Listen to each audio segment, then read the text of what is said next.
We are glad to welcome you to our channel. Kindly subscribe to our channel and share our videos with your friends and relations. And click on the bell icon for instant notification whenever new videos are uploaded on this channel. Rest assured that we are going to have a very exciting and inspiring discussion. Let's dive into the lesson right away. Welcome to today's lesson on how best to use conjunctions. By the end of this video, you will be able to confidently identify and use conjunctions in your writing and speech. This is English Classes Online, and as usual, I am your host, Benjamin. Let's start with our lesson objectives.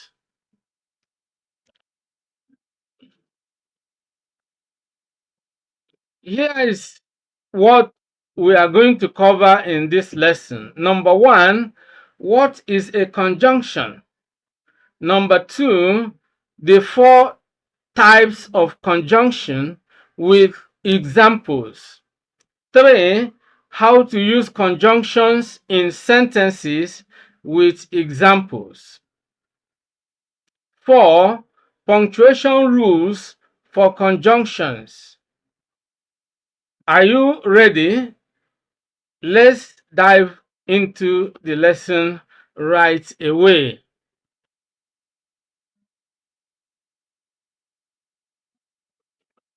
What exactly is a conjunction?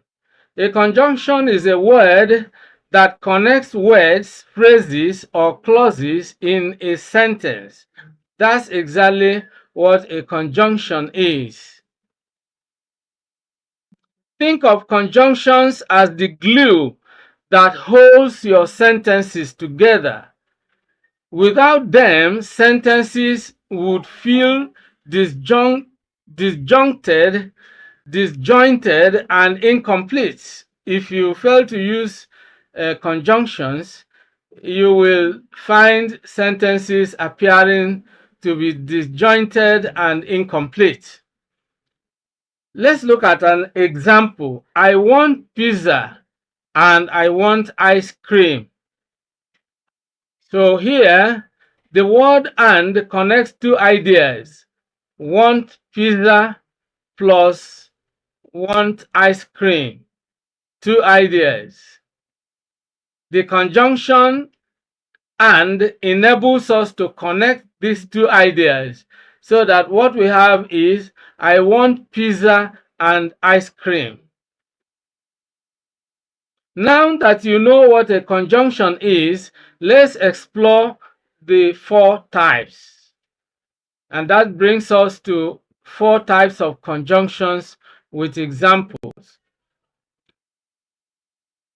The four types of conjunctions are coordinating, subordinating, correlative conjunctions, and conjunctive adverbs. So let's look at each one in detail, beginning with number one, coordinating conjunctions.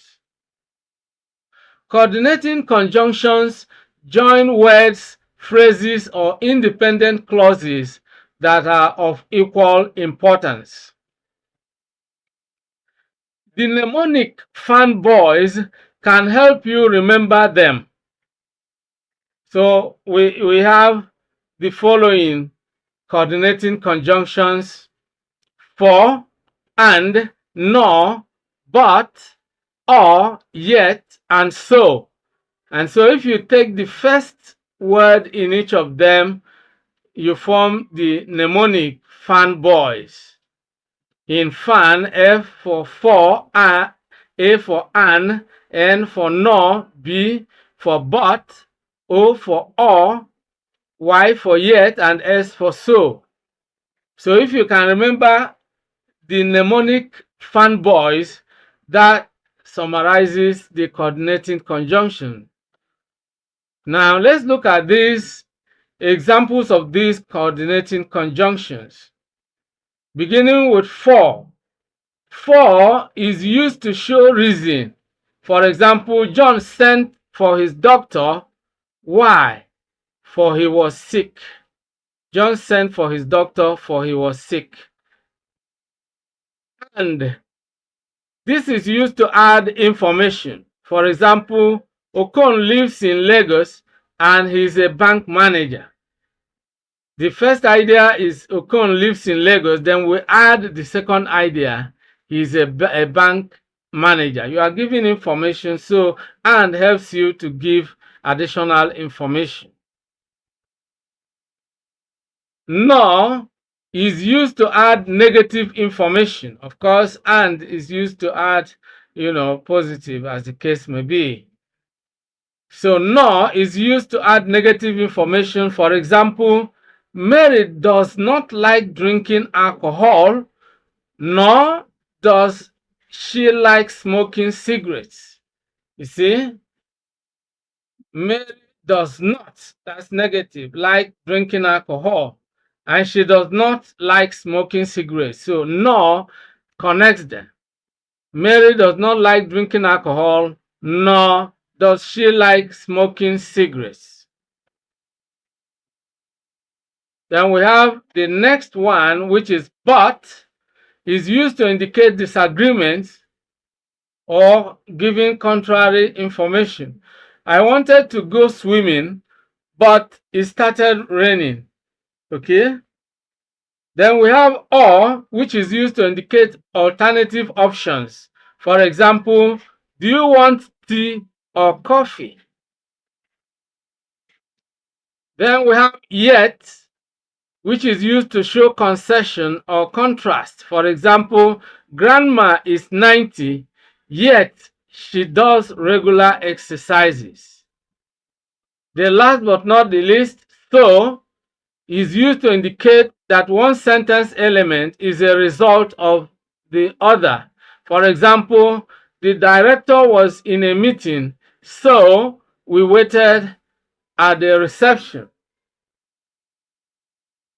Number 2, we have subordinating conjunctions. Subordinating conjunctions join an independent clause with a dependent clause. So when you have a subordinating conjunction, you can use it to join an independent clause, which is a main clause, with a dependent clause, which is also called a subordinate clause. All right, so a subordinating conjunction is used to subordinate one clause to the other to form a complex sentence. Now, these conjunctions indicate relationship such as time, cause, condition, reason, as the case may be.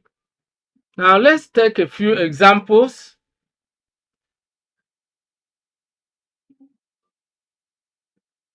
Number 1, we have after. This is used to indicate time. He worked in a construction company after he graduated. All right? He worked in a construction company when? After he graduated, okay? Another example is because, which is used to state a reason. For example, I stayed home because it was raining. Number 3, although, is used to show contrast. For example, although she was tired, she kept working. Number 4, unless. This is used to state a condition. For example, unless you work hard, you won't succeed. Number 5, while. This is to indicate time as well. And so when you have a time conjunction, for example, it usually begins an adverbial clause of time. For example, Anne washed the clothes while Debbie cooked the meal. While Debbie cooked the meal is an adverbial clause of time.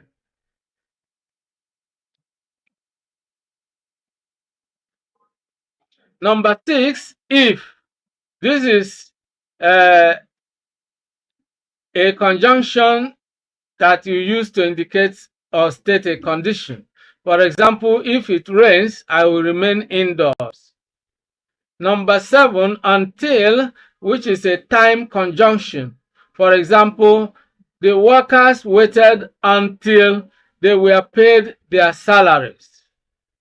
8, when, which is also used to indicate time.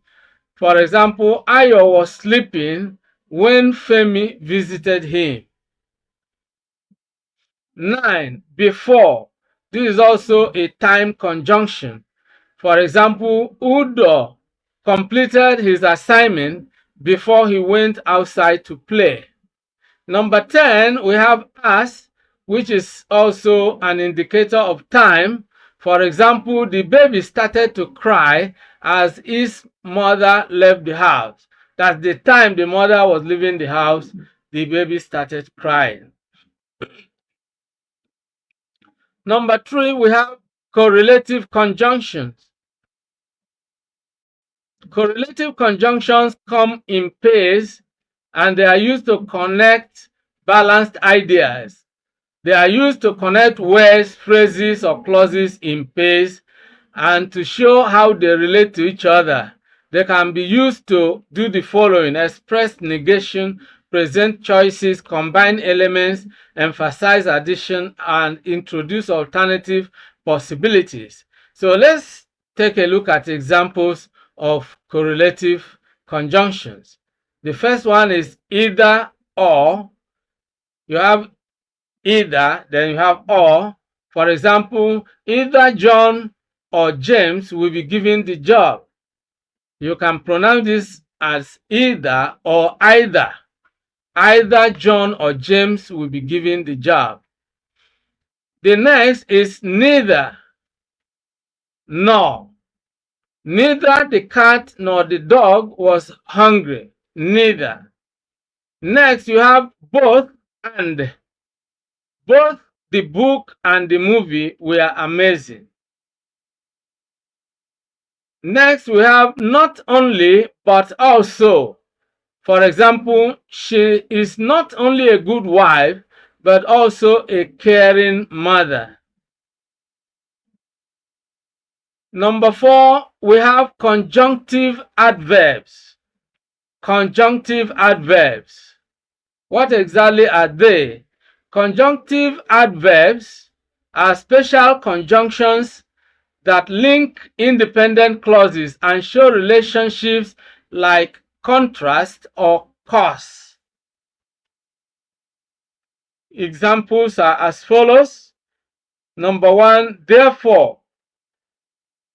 Therefore indicates a conclusion or a result. For example, she practiced every day. She practiced every day. Therefore, she improved quickly. However, this is also used to show a contrast or a contradiction. I was tired, however, I finished my work. Moreover, of course, this is used to give additional information. For example, the movie had a great storyline. Moreover, the acting was outstanding. Next, we have nevertheless. This, of course, is used to introduce a contrast or a contrast of course, or give a kind of concession. Okay?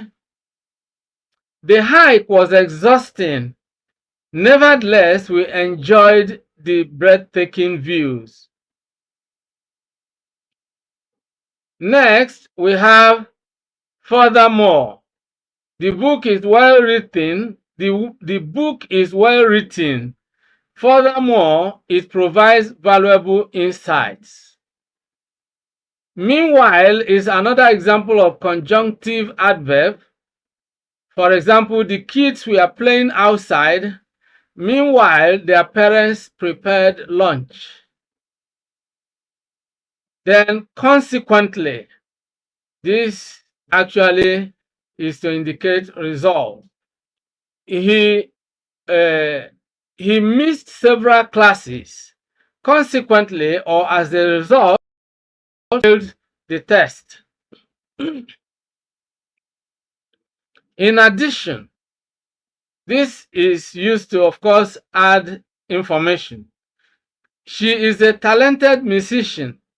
In addition, she speaks 3 languages fluently. Thus, this is another conjunctive adverb. For example, the experiment confirmed their hypothesis. Thus, their theory was proven correct. Still on conjunctive adverbs, we have similarly. For example, he loves exploring new cuisines. Similarly, his sister enjoys trying exotic dishes. Then we have otherwise. For example, you need to submit the form by tomorrow. Otherwise, you might lose your spot. So this is used to state a condition. Nonetheless is another conjunctive adverb. For example, the project faced several challenges. Nonetheless, it was completed on time. Now, this brings us to using conjunctions according to their purposes. Now that we know the types, let's see how to use conjunctions effectively in sentences. The key is to ensure that the conjunction reflects the correct relationship between the ideas. For example, he enjoys painting and he loves sketching. So, and has been used to add ideas. I will call you if you finish early. This shows condition. The conjunction here is if, and it is used to show condition. Make sure the conjunction fits naturally and maintains clarity in your sentence. That's exactly how you can use conjunctions according to their purposes. This brings us to punctuation rules, or rules for, that is, use punctuation rules for using conjunctions. How you use punctuations to make conjunctions fit in correctly in sentences. Now, you need to know that punctuation plays a key role in using conjunctions. Let's look at some important rules. Number one, coordinating conjunctions. In using coordinating conjunctions, you have to use a comma before a coordinating conjunction when it connects two independent clauses. That's the rule. For example, I wanted to go out, but it started raining. I wanted to go out is an independent clause. It started raining is another independent clause. So when that happens, you use a comma before the coordinating conjunction. That's the rule.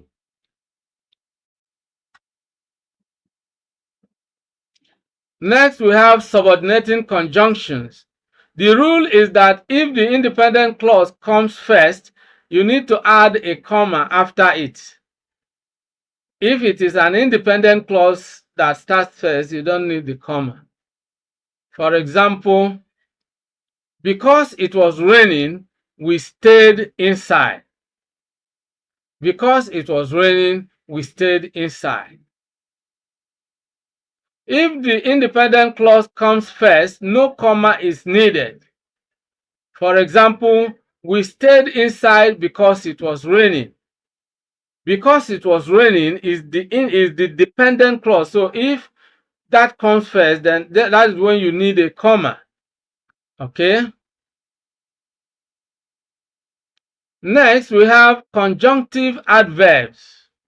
What is the rule? You need to use a semicolon before a comma after a conjunctive adverb, and that is when it connects two independent clauses. For example, I wanted to stay up.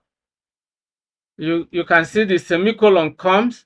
However, after however, which is the conjunctive adverb, you insert a comma as well. I wanted to stay up, semicolon. However, comma, I was too tired. So that is the rule.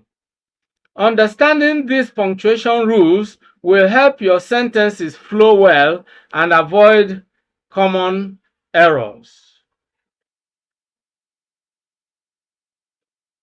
Now, a quick recap of what we have covered.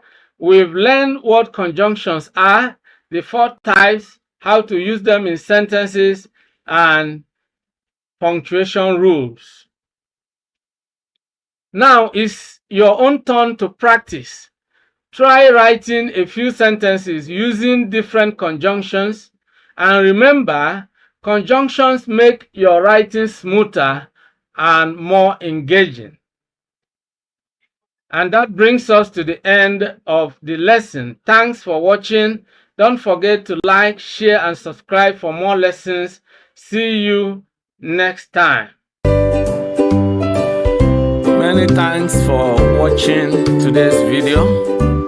A big thank you to all of you out there for being part of today's episode. I hope you enjoyed the video. If you did, kindly subscribe to this channel. Subscribe now as a way of giving us support. For notification about new videos, click on the bell icon. You will find the bell icon. Click on it so that whenever a new video is uploaded, you will be instantly notified. If you have actually enjoyed the video, like and share the video with your friends and relatives. This is very important. If you have any comments, leave your comments below. Any questions, any suggestions, we would gladly receive them and respond promptly and positively to them. See you in the next video. I look forward to always seeing you in the new video. Thank you.